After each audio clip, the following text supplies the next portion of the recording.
E os médicos se aproximaram lá e os pais de Jéssica disseram que iriam levá-la para fazer a cirurgia em um outro hospital e que não precisavam se preocupar por aqui. E eles disseram que não poderia demorar. O caso dela pode estar mais estável agora, mas pode piorar. E eles disseram que dariam a devida urgência nisso. E acabaram levando a Jéssica de lá. E ela tentando fazer sinal para alguns dos médicos lá. Só que estavam tampando a boca dela. E o pessoal que estava vendo disse que ela bateu com a cabeça e está meio confusa. Ignorem isso. E levaram ela para casa dela. E começaram a fechar todas as janelas lá, cobrindo com umas cortinas que não dava para ver nada da parte de dentro para fora. E vice-versa. E começaram a trancar todas as portas. E arrumaram a bagagem deles. E Jéssica disse, e quanto a mim, como é que fica? Disseram para ela não dar nenhum sinal de que está aqui dentro. Esses dias você vai conseguir suportar tudo muito bem. Até parece que uma batidinha na cabeça iria matar você. E ela disse, mãe, os médicos disseram, não importa o que os médicos disseram, se a gente mandou você ficar aqui, você vai ficar. E se você tentar falar para alguém, a gente vai falar que você não está muito bem na cabeça e vamos te colocar em um hospício. E ela ficou calada e ficou deitada lá no quarto dela, chorando. E eles arrumaram todas as coisas deles, ligaram para a escola, falando que eles iriam fazer, iriam levar a Jéssica para uma cirurgia em um outro lugar, e ela não sairia para a escola esses tempos, e avisaram que a Marciele também não, e o pessoal da escola confirmou lá que iriam colocar isso na frequência delas, a justificativa das faltas, e depois de checarem toda a casa e pegarem todas as chaves, eles foram saindo e disseram para a Jéssica para ela não dar nenhum sinal de que está aqui, e disseram que ela consegue se virar sozinha, ela não está tão ruim assim, e trancaram a porta pelo lado de fora, e saíram quando já era noite para não serem vistos saindo sozinhos, e foram embora no carro. E Jéssica ficou chorando lá, e acabou adormecendo cansada, e acordou ouvindo mais batida na porta, e ela andou meio ruim, e acabou chegando lá na porta, e ficou quieta, até que a pessoa lá fora parou de bater, e ela percebeu que foi embora, e aí ela foi tentar ir comer alguma coisa, só que ela tá com dificuldade de mexer nas coisas e até de enxergar.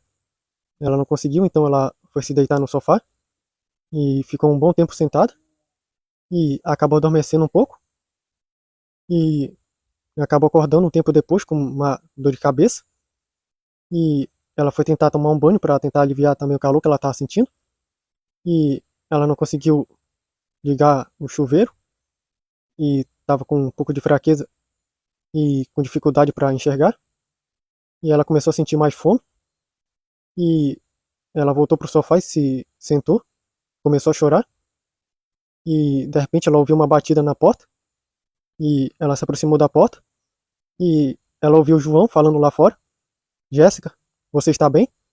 E ela ficou surpresa ao ouvir ele lá e ela quis ficar quieta, só que o João disse, eu sei que você está aí, eu vi que seus pais saíram sozinhos, não te levaram, você está bem? Eu estou preocupado. E ela não aguentou e começou a chorar e disse, João, por favor, vá embora, não tem mais jeito para mim, eu bati com a cabeça e me desculpe por ter escondido isso, mas eu tô morrendo. Eu preciso de cirurgia, mas meus pais pegaram o dinheiro da indenização e foram para uma viagem que minha irmã queria. E eu fiquei aqui trancada, disseram que eu iria ficar bem, mas eu sei que não vou. Eu não consigo comer e nem fazer quase nada. Eu já estou sentenciada à morte. Desiste, vai embora. E ele acabou falando que eu não te salvei na ponte para te deixar morrer assim. E ela disse que não tinha como. Ela não pode ir em um hospital porque trancaram ela pelo lado de fora. Toda a casa está trancada. E o João disse: você realmente quer ter uma chance de sobreviver? E ela se sentou na beira da porta. E ela disse que não tem mais jeito. E o João disse: tem um jeito de você poder abrir essa porta. Pegue umas coisas lá na cozinha. Que eu te ensino como você pode conseguir abrir ela sem precisar de chave. E ela chorando foi. E conseguiu encontrar com muita dificuldade as coisas que o João falou. E fez como ele disse e conseguiu abrir a porta. E ele, quando a viu, disse como é que você está. E ela começou a chorar e disse que está muito ruim e ela tem certeza que agora realmente ela vai morrer. E ele ia falar uma coisa, só que ela disse, tá bom, pode entrar. E ele entrou e ela fechou a porta e ela acabou se sentando, já quase caindo no sofá. E ele colocou a mão na cabeça dela e ela disse que tá com dor de cabeça e com muita fome, que ela não conseguia preparar nada para ela comer. E falaram que daqui a alguns dias, se não for feita a cirurgia, tem chance de eu não conseguir sobreviver. E o João disse, você precisa comer alguma coisa, eu vou preparar para você. Você deixa eu ter acesso à sua casa? E Jéssica disse, você é meu amigo, eu confio em você mais do que em qualquer outra pessoa. Você pode fazer o que você quiser. E ele foi para lá e disse para ela só tentar descansar o máximo possível. E fez umas coisas lá para ela. E quando ele voltou, ajudou ela a ir para a mesa e acabou dando na boca dela pela colher. E no momento, ela disse: tá muito bom, até melhor do que as receitas que eu preparo. E ele disse obrigado. E ela ficou com dificuldade para engolir até que ela conseguiu, só que começou a escorrer na boca dela. E ele acabou limpando com a mão. E ele disse que você precisa ir para um hospital. E ela disse que não sabe se é uma boa ideia. E o João disse: seus pais acabaram te deixando para morrer. E você sabe muito bem disso. Você não pode ignorar isso, Jéssica. Por favor. Também que você ainda tem a promessa de me pagar a entrada para algum lugar. E eu ainda tô te cobrando essa promessa. Por favor. E ela disse: tá bem. E começou a chorar. E ela disse que antes de ir, tem uma coisa também que ela não conseguiu fazer. E ele perguntou o que é. Ele pode ajudar. E ela disse que não conseguiu tomar banho. E ele levantou da mesa e fez com o dedo que não. Pode esquecer. Eu não vou te ajudar a fazer isso, não. E ela disse: tá bom. E ele disse: quando a gente chegar do hospital, você pode tomar banho. Mas eu não vou dar banho em você, não. E ele disse: você tá com essa mesma roupa já há quanto tempo? E ela disse que estava com essa roupa desde que chegou do hospital. E ele disse: então é com essa que você vai. E daí ele acabou ajudando lá a fechar a porta com o que ela tinha usado para abrir. E acabou levando ela até o hospital. Ela foi andando meio com dificuldade.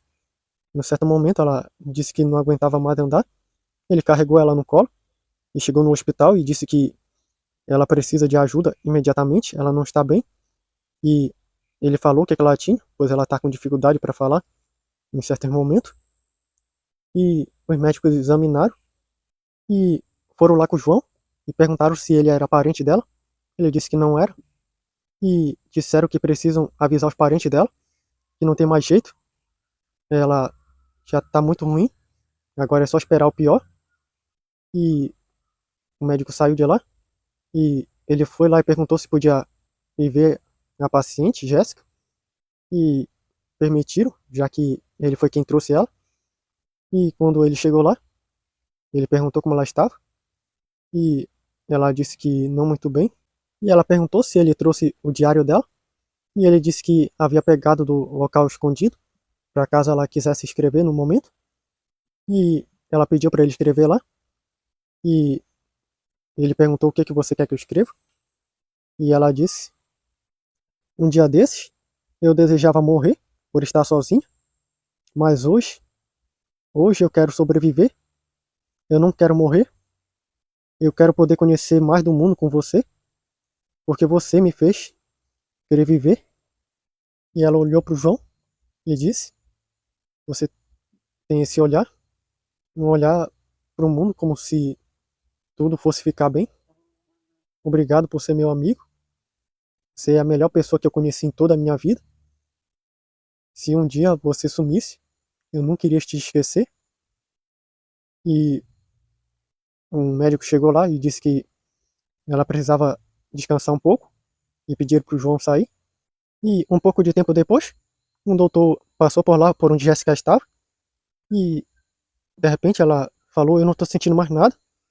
E o doutor foi lá e disse para ela ficar calma. E ela disse que não está sentindo mais nada. As dores sumiram. Ela está se sentindo bem. E o doutor acabou vendo atrás da cabeça dela e viu que a marca do acidente sumiu.